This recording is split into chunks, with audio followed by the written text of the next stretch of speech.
Oh, vous savez, moi, je ne suis qu'un simple ouvrier de cette France moderne. Non, non, je n'exerce pas le même métier que mon père. Vous savez, il y a encore 15 ans, il n'y avait pas tout tant d'industrie. Nos parents travaillaient la terre et faisaient du travail artisanal le soir pour compléter les revenus.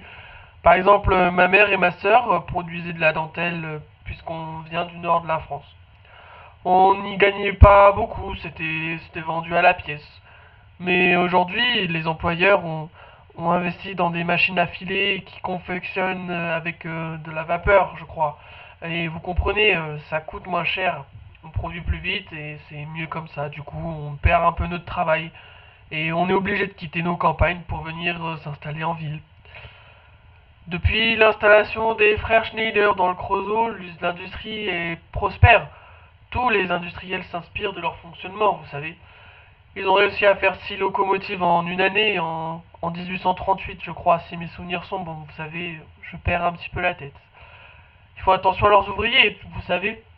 Ils les logent, ils offrent des écoles à leurs enfants pour les inciter à rester dans leur usine.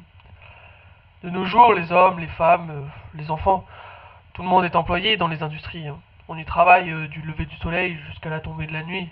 Les enfants et les femmes, bien sûr, eux, ne travaillent que 12 heures par jour. Les hommes peuvent y rester 15 heures et même travailler toute la nuit. J'ai des collègues qui ont accepté.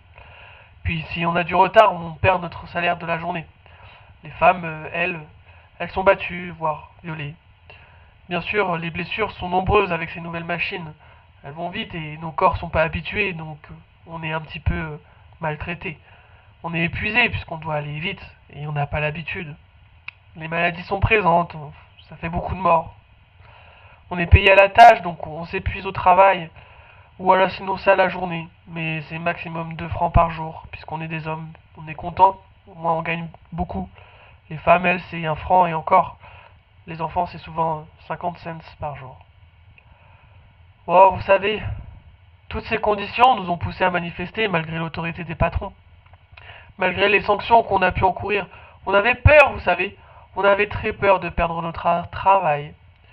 Mais en 64, je me souviens, le 23 mars 64, on a obtenu le droit de grève.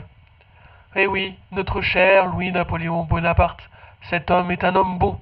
Notre cher empereur nous a accordé ce droit. Mais ce n'est pas suffisant pour nous. On ne peut pas faire grève pour demander plus de salaire. On est payé une misère et on n'a pas le droit de se plaindre de notre travail.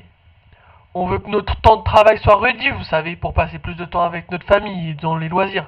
C'est surtout, en fait, avant tout pour nous reposer, car les conditions de travail sont quand même inhumaines. Mais je vais mourir au travail, je le sais.